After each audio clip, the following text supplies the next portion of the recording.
Can you get a DUI if there's no alcohol in your system? Stay tuned.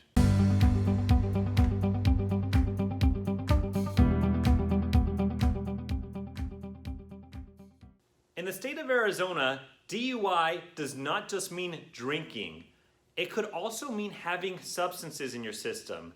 That could include illegal drugs, but also prescription medication. And that is why you can get a DUI even if you have no alcohol in your system, if there is any medication, drugs in your system that could affect your ability to operate a motor vehicle.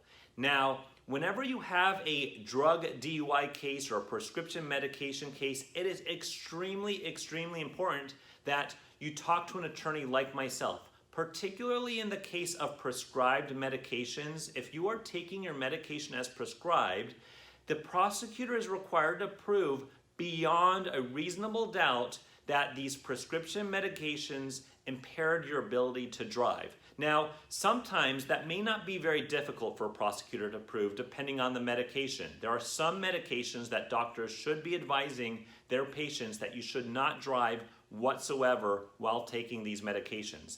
But a lot of medications don't prohibit you from driving, and in fact might not even impair you to drive whatsoever, no matter how much of the medication is in your system.